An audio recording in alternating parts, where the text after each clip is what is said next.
Aysun Öz'le başka şeylerden merhabalar. Evet, Bodrum'dayız. Daha önce ne yapsak da söylediğim gibi Bodrum'a gelmemizin çok önemli ve çok da mutluluk verici bir sebebi var. Çünkü Bodrum mandalinası için buradayız. Hatta biz Egeliler Bodrum mandalini diyoruz buna. Ve tüm ülke için çok kıymetli, Ege için çok kıymetli, Bodrum için çok kıymetli ve coğrafi işaret taşıyor Bodrum mandalinası. Ve Bodrum mandalinasının aslında son yıllarda uğradığı bir haksızlık var. Pek çok sebepten mandalina ağaçları kesiliyor ve Pernod Ricard özellikle Türkiye bunun için bir girişim başlattı, bir proje başlattı.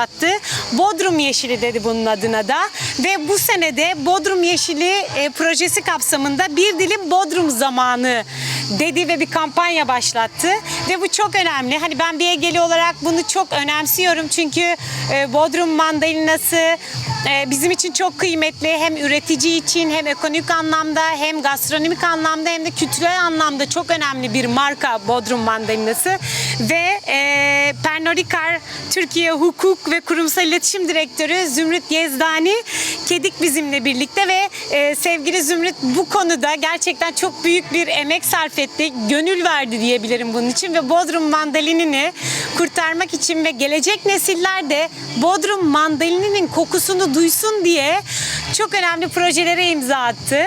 Ve şimdi bu projeyi duyun ve önemseyin istiyorum. Çünkü gelecek nesillere ancak böyle global kurumlar el atarsa Bodrum mandalini gerçekten kurtulacak diye de düşünüyorum. O yüzden sevgili Zümrüt hoş geldin. Hoş buldum. Hepimiz Bodrum'a hoş geldik. Evet, gerçekten öyle. Bu yürüttüğünüz bir dilim Bodrum zamanı kampanyası bu sene için çok Evet. kıymetli ama siz bir süredir Bodrum Yeşili projesini yürütüyorsunuz zaten. Doğru. Ben hem Bodrum Yeşilinden hem de sonra yavaş yavaş bir dilim Bodrum zamanına bahsetmeni istiyorum. Tamam, tabii ki seve Evet, seve. böylece mandalinayı da göstereyim. Çok teşekkürler öncelikle. Sana çok teşekkür ederiz. Çünkü bu projeyi başlatmak evet bir adımdı ama bunu duyurmak, tanıtmak, çok daha fazla insana ulaştırmak asıl amacımız.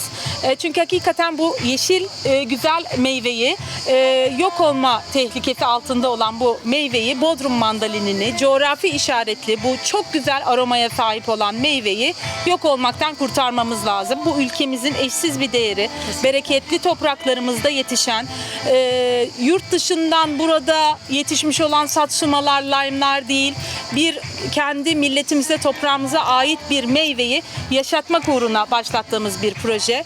Biz birkaç sene evvel Bodrum'da bu meyvenin yok olma tehlikesi altında olduğunu öğrendik. Dolayısıyla bunu öğrendikten sonra da bir proje başlatmak istedik. Bu projenin adını da Bodrum Yeşili koyduk. Bodrum biliyorsun ki mavisiyle çok tanınan, bilinen bir beldemiz ama biz yeşiliyle de tanınsın istedik ve Bodrum Yeşili dedik.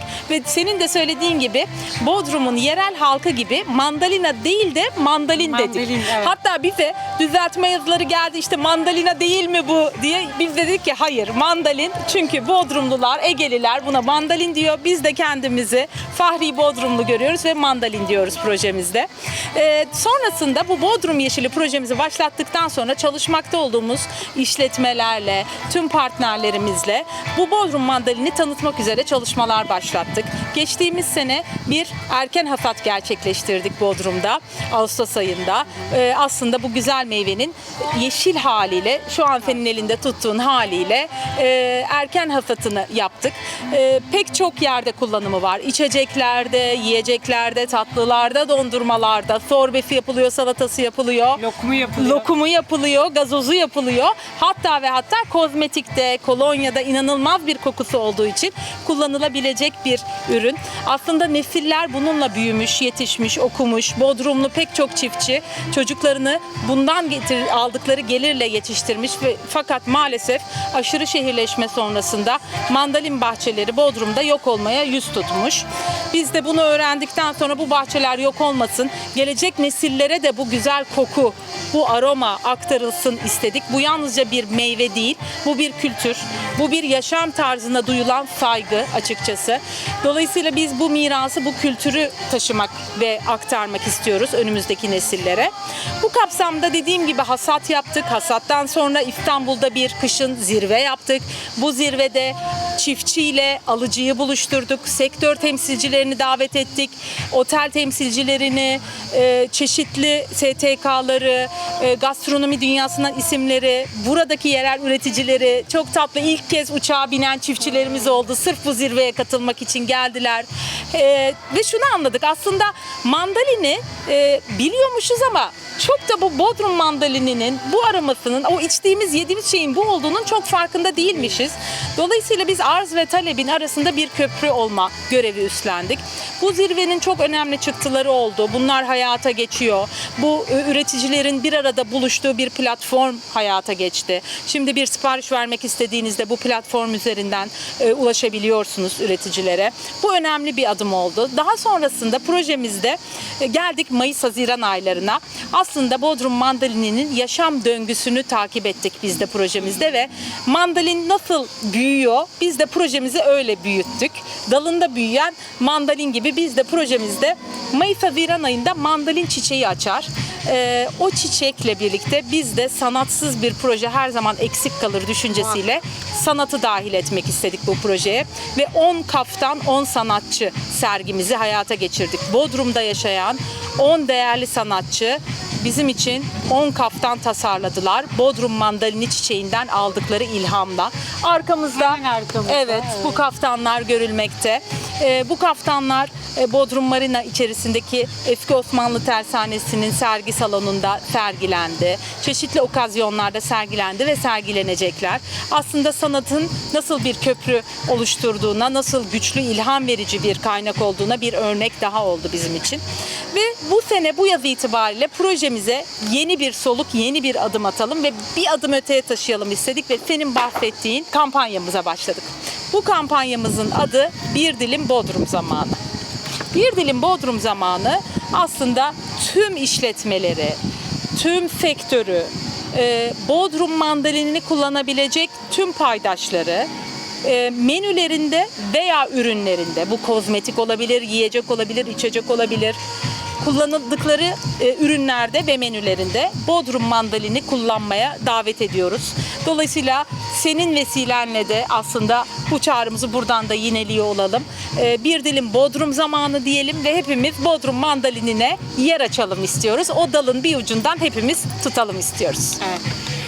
Şimdi burada altını çizdiğin nokta çok önemli. Neticede siz bizim içeceklerimizin markasısınız ya. Ama sadece burada içecekle ilgili ya da herhangi bir kendi markanızla ilgili bir durum yok aslında. Burada tamamen Bodrum mandalinini kurtarmak, onu gelecek nesillere aktarmakla ilgili bir amaç var. Dolayısıyla bu bir tatlı da olabilir, bir sorbe de olabilir ki sorbesi çok güzel oluyor. Çok güzel oluyor. Evet, dün akşam Deneyimledik. beraber tattık.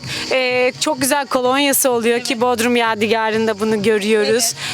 Lokumu çok güzel oluyor. Aslında burada ben hani şunu da altını çizmek istiyorum. Yani seninle röportaj yaptığım için senin bağlı olduğun kurumla ilgili bir şey değil. Aslında bu memleketin bir meselesi ve onun tadını, onun lezzetini, onun kokusunu korumakla ilgili bir şey.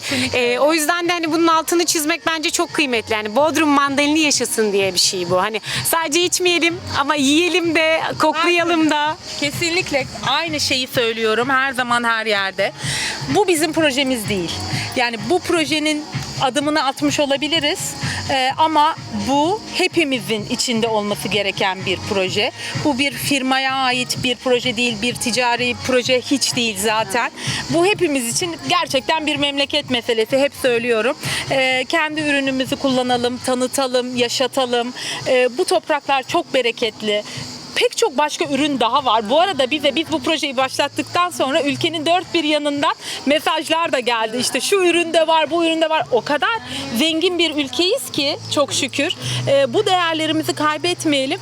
Şimdi Bodrum mandalininden sonra diyeyim, oralara da inşallah adım atacağız ama şu Bodrum mandalinimizi güzelce tanıtalım istiyoruz. Kesinlikle dediğin çok doğru.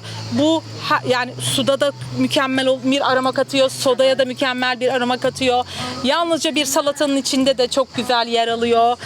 Sorbede de, kolonyada da pek çok yeri var kullanılabilecek. Dolayısıyla bizim amacımız burada çiftçiyi desteklemek, çiftçiye kazandırmak ki o da bahçesini korusun ve bahçesini yaşatmaya devam etsin. Aslında burada dikkat çektiğin nokta çok önemli. Neticede biz İtalya'ya gidiyoruz. Hani Avrupa'nın pek çok şehrine gidiyoruz. Hani onların limonu limon da. Evet. Yer gök limon orada. Biliyorsun tabağından çanağına, çantasından elbisesine bir turistik malzeme haline gelmiş durumda limon. Peki bizim için niye öyle olmasın? Şu güzel Bodrum mandalini diyoruz ve aslında sanatı da işin içine katmaktaki amacımız biraz bu. Her türlü tasarımın içinde de yer alabilecek bir değer olduğunu düşünüyoruz. Kesinlikle öyle. Ben mesela o limonlu bütün tasarımları görünce kıskanıyorum doğrusu. Neticede bizim de bir Bodrum mandalinamız ve coğrafi işareti pek çok aslında estetik ürünümüz var. Hani hem modaya konu olabilecek hem gastronomiye konu olabilecek.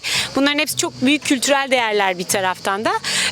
O yüzden hepsi çok kıymetli tabii. Hem kültüre yaptığımız hem gastronomiye yaptığınız yatırımlar. Bir taraftan da ama sizin burada yerel destekçileriniz var. Başta çiftçiler olmak üzere yani Bodrum mandalininin sahibi olan çiftçiler Evet. ve Erman Aras da dün akşam çok güzel bir konuşma yaptı. Evet, O da Erman Aras hem aslında Bodrum mandalinine gönül vermiş bir çiftçi hem bir tarafta Bodrum Kapı'nın da onursal başkanı. Evet. Oradan da tanıyoruz. Evet. Neticede hani aslında bu yerel halkın ve çiftçinin ve tüm buradaki STK'ların da desteğini almış bir proje. Ya ben dün akşam da bundan bahsettim ve burada da tekrar yer vermek isterim. Biz Bodrum'da bu mandalinle tanışmamıza vesile olan aslında bir grup gönüllüydü. Buna yer vermek lazım. Her mecrada da söylemek istiyorum ve ilk teşekkürü de onlara etmek istiyorum. Çünkü bu grup Bodrum Mandalini Hareketi isimli kendileri küçük bir grup oluşturmuştu. Fakat ilk tohumu onlar attı. Biz de onların sayesinde haberdar olduk ve bu projeyi başlattık. Dolayısıyla diyorum ya yani bu proje hepimizin projesi diye onların da katkısı var. Sonrasında pek çok paydaş sahip çıktı. Gittikçe büyüdü. Daha da büyüyecek yeri var. Biz Bodrum'un dışına tüm Türkiye'ye bu mandalini tanıtmak istiyoruz ve hatta tüm dünyaya tanıtmak istiyoruz mandalinimizi. Fakat Bodrum'daki çiftçimize, üreticimize, STK'lara, Bodrum gönüllülerine, mandalin hareketi gönüllülerine hepsine ben buradan bir kez daha teşekkür etmek istiyorum. Buradan biz de teşekkür ediyoruz. Yani Bodrum Mandalini hareketini başlatan STK'lara da hani onlara da bir taraftan da Pernod Ricard Türkiye'ye de ayrı bir teşekkür borcumuz var bence. Başta ben bir Egeli vatandaş olduğum için sonra da bir gazeteci olduğum için elbette neticede hani memleketin herhangi bir değerine sahip çıkan herkese saygımız var. Hem gastronomik anlamda hem de bu kaftan sergisiyle bir taraftan da sanatsal anlamda ve tasarım anlamında da bir desteğiniz var. O yüzden çok teşekkür ederiz. Biz teşekkür ederiz. Ama ben tabii hemen şeyi soracağım. Gelecekte bunun büyüyeceğini, artık festivale mi dönüşecek, karnavala mı dönüşecek, var mı birazcık diyor. Şöyle tüyoyu vereyim o zaman. Şöyle bir hayalimiz var ve bu hayalde gerçekleştirmeyi kesinlikle istiyoruz. Bildiğiniz gibi Adana'nın bir portakal çiçeği festivali var. Ve çok da güzel bir festival. Neden Bodrum'un da bir mandalin çiçeği festivali olmasın diyoruz. Ve hedefimiz önümüzdeki sene bir mandalin çiçeği festivali başlatmak ve bunu geleneksel bir hale getirmek. Dolayısıyla herkesi de bunun bir parçası olmaya davet ediyoruz. Son sözlerimle de sana teşekkür etmek isterim. Gerçekten dediğim gibi bunu tanıtmak, bunu yüzlerce kişiye, binlerce kişiye ulaştırmak çok kıymetli. Senin gibi çok önemli, değerli kanallar, mecralar, kişiler vasıtasıyla sana çok teşekkür ederiz. İyi ki varsınız. İyi ki bizim yanımızdasınız. Her zaman. Konu memleket olunca kırmızı çizgimiz neticede hep birlikte o kültürel değerin etrafında neyse ortada olan konu memleket olunca birleşiyoruz zaten. Tabii bugün konu Bodrum mandaliniydi. Neticede hem kültürel hem de sanatsal anlamdaki değerini de arkada görüyoruz zaten kaftanlarla da. O yüzden biz teşekkür ederiz. Çok sağ ol. Ellerinize sağlık. Çok teşekkürler. Sevgiler. Evet, Aysun Öz'de başka şeylerde Bodrum'dan aslında bir parantez açtık. Bodrum mandaline ve Pernod Pernod Ricard Türkiye'nin yürüttüğü Bodrum Yeşili kampanyası, daha doğrusu Bodrum Yeşili projesi kapsamında Bir Dilim Bodrum Zamanı kampanyasına parantez açmış olduk sevgili Zümrüt'le beraber. Ve önümüzdeki haftalarda da tekrar görüşmek üzere, ama siz yine de Bodrum mandalini aklınızın bir köşesinde bulundurun ve önümüzdeki yıllarda da bir karnavala olacağının müjdesini de hatırlayın isteriz. Önümüzdeki haftalarda görüşmek üzere. Abone olmayı, yorum yapmayı unutmayın lütfen. İyi haftalar.